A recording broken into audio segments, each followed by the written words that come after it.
self-help groups and their role in development.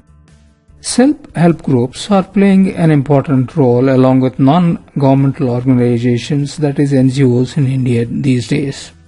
And they are involved in many developmental areas, especially for the women. In this article, we will attempt to understand their setup, functions and their role in nation's development in India.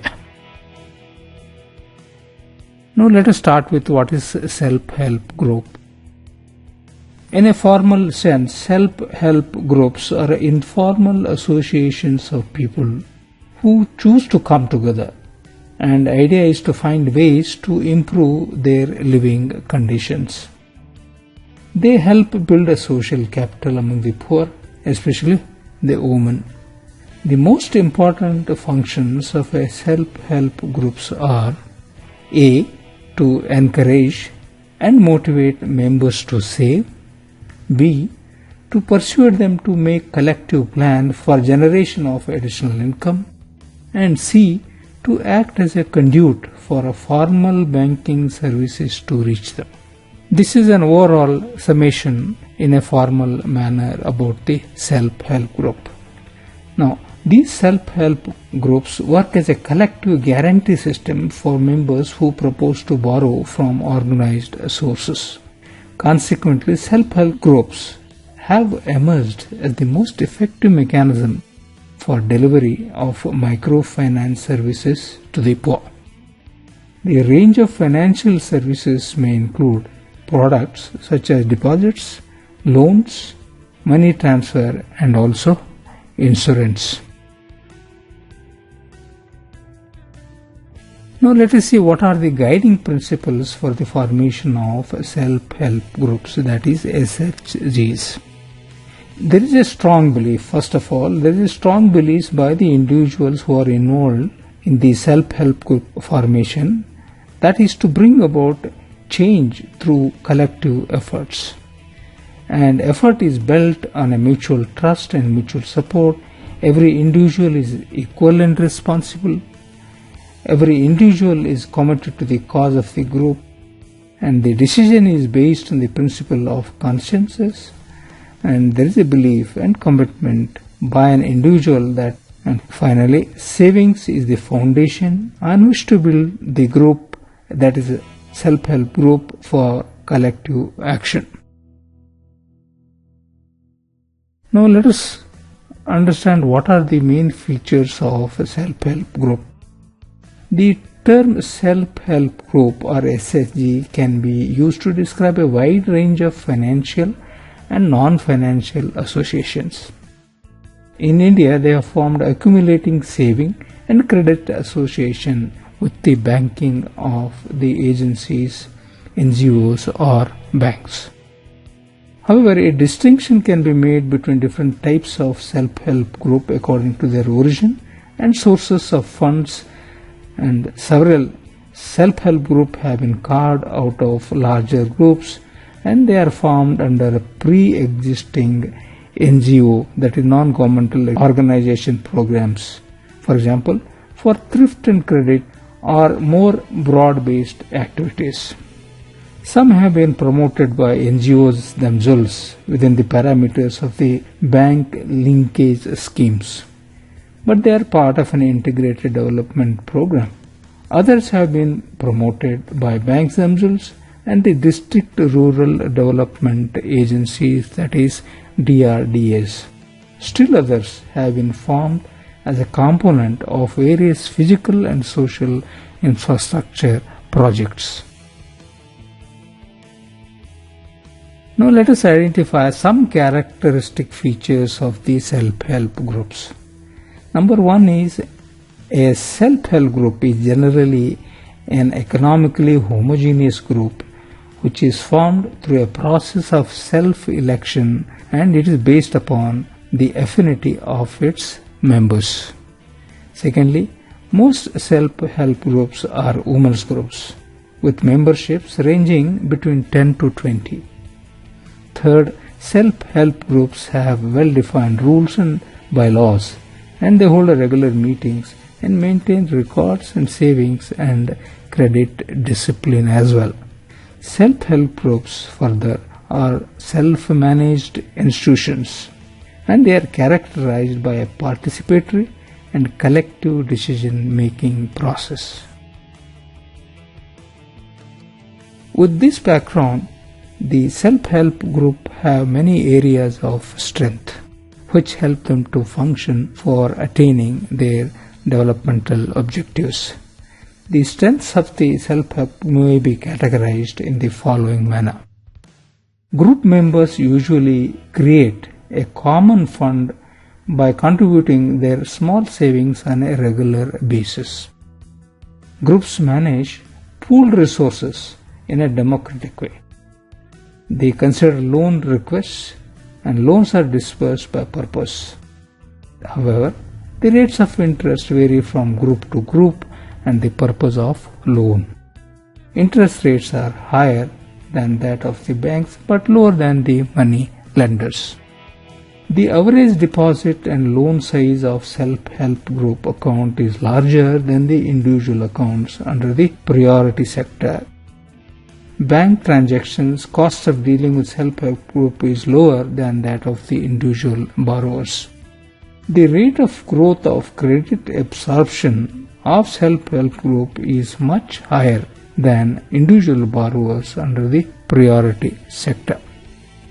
Now, banks can reduce the operating costs of forming and financing self-help group, that is involving NGOs or youths for forming and nurturing the self-help groups. The innovative forms of financing is a basic necessity here because it has to supplement credit strategies for meeting the needs of poor, and it is because it will be combining the flexibility, sensitivity and responsiveness of the informal credit system, and along with there will be a technical and administrative capabilities and financial resources of formal financial institutions. Such a system also builds a material trust and confidence between the bankers and the rural poor. It will further encourage banking in a segment of population that formal financial institutions usually find it difficult to reach. Therefore, the entire process of internal savings and credit is backed by financial and management counseling. Promotion of new avenues of employment and motivation for enhancement of earnings from the ongoing activities are the features here. Further, the groups develop their own management system and accountability for handling the resources that are generated. The interactions among the members is therefore based on a participatory mechanism in terms of decision making. Small savings of rural women can generate the required resources, and that is a very important feature here in the self-help group because it weans away the people from the exploitation of money lenders. Thus, the voluntary savings constitute the key for economic progress. Promotion of a self-help group can bring women into the mainstream of economic development in this manner. Credit through self-help group is being regarded more suitable by banks and NGOs as well, since credibility of self-help groups regarding utilization and recovery is very high, therefore praiseworthy. Self-help groups further can create a unique and alternative need-based credit delivery mechanism by pooling their meager resources for catering to their consumption and production requirements. Now let us see what are the Indian experiences so far in the self-help group functioning. The first organized initiative in this direction was taken way back in Gujarat in 1954. That was when Textile Labour Association of Ahmedabad formed its own women's wing. It organized the women belonging to the households of mill workers in order to train them in primary skills like sewing, knitting, embroidery, typesetting and stenography, etc. Later on, in 1972, it was given a more systematized structure when self-employed women associations, that is SEWA, SEWA, was formed as a trade union under the leadership of Ela Bhatt. And in the 1980s, Mairada, a organization in Karnataka, it was a non-governmental organization, promoted several locally formed groups, and the idea was to enable the members to secure credit collectively and use it along with their own savings for activities which could provide them economically gainful employment. Major experiments in small group formation at the local level were initiated in Tamil Nadu and Kerala subsequently. That is about 2 decades ago, and it was done through the Tamil Nadu Women in Agriculture program, that was in 1986, then Participatory Poverty Reduction Program of Kerala, that is Kudumbashri, that is in 1995, and Tamil Nadu Development Project, that is in 1989. These initiatives gave a firm footing to self-help group movement in these states.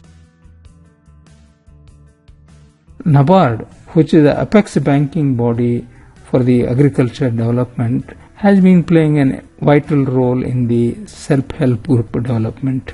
Now, the self-help group movement in India was basically aimed at utilizing the self-help group as an intermediary between the banks and the rural poor. Therefore, it was to help drastically reduce transaction costs for both the banks and the rural clients. NABARD, with its headquarters in Mumbai, is an apex development body, banking body in India for financing and promoting agriculture, small-scale industries, cottage and village industries, handicrafts and other rural crafts as well. And the idea was to promote integrated rural development. In the wake of banking sector reforms that were invoked in early 1990s, the role of commercial bank was emphasized. That was for providing a credit to rural poor, but there is also the issue of sustainability of entire banking operation for providing banking services both in terms of savings and credit to the rural poor. Now, NABARD in 1992 launched the self-help group, that is a bank linkage program with the policy backup of the Reserve Bank of India. As a result, there was an active collaboration with non-governmental organizations, that is NGOs, and it aimed at enhancing the coverage of rural poor under the institutional credit, thereby focusing on poverty alleviation and empowerment. This scheme on self-help group was made applicable to regional rural banks, that is RRBs as well, and cooperative banks in the country, that was in 1993. And in April 1996, RBI itself advised the banks that lending to self-help groups should be considered as an additional segment under the priority sector advances, and it should be integrated with the mainstream of normal credit operation. Self-help group and bank linkage program has gained a considerable movement in southern region of the country, but in the northern states it is still yet to develop, and however it is catching up now. One of the main features is the overwhelming, that is as much as 78% of the listed self-help groups are women-oriented. They are women self-help groups, and these self-help groups basically constitutes only women members. The concept and importance of self-help group has been accepted and adopted by policymakers, and they will form the backbone of the rural poverty alleviation strategies that are being implemented by the Government of India. Now let us see how the self-help groups and the linkage program works. The Indian experience of self-help group linkage program is unique in many respects. The Indian model is predominantly linkage model, which draws upon the strengths of the various partners, that is NGOs. It is because NGOs are the best in mobilization and capacity building of poor, and bankers' strength is financing. Thus, as compared to other countries where NGOs act as a financial intermediaries is predominant, the Indian language banking tries to use the existing formal financial network. Thus, it increases the outreach to the poor while ensuring a necessary flexibility of operation for both the bankers and the poor borrowers. Thus, in a nutshell, the self-help group linkage program offers a win-win situation for the credit delivery system comprising banks of all types. To conclude, therefore, a self-help group is seen as an instrument for achieving a variety of goals including empowering women. And 90% of members in the self-help group are women, and most of them do not have any assets. It also helps in developing the leadership abilities among the poor, increasing the school enrollments, improving nutrition and birth control. A self-help group is generally started by non-profit organizations such as NGO, and it has a broad objective of anti-poverty agenda. It is also a popular channel for micro-lending by commercial banks, particularly government banks. A poor individual benefits enormously being a part of the self-help group. Raising finance through self-help group reduces transaction costs for both lenders as well as borrowers. Lenders have to handle only a single self-help group account instead of a large number of small-sized individual accounts. On the other hand, borrowers as a part of self-help group cut down expenses on travel to the branch to get the loan sanctioned. Banks deal directly with the individual self-help groups. They provide a financial assistance to each self-help group for lending to individual members. Alternatively, banks also provide loans to self-help groups with recommendation from the NGOs. Here the self-help groups are formed by NGOs themselves or government agencies which raise funds from the banks. In this, NGOs would organize the poor into self-help groups, undertake training, help in arranging inputs and marketing, and also assist in maintenance of accounts as well.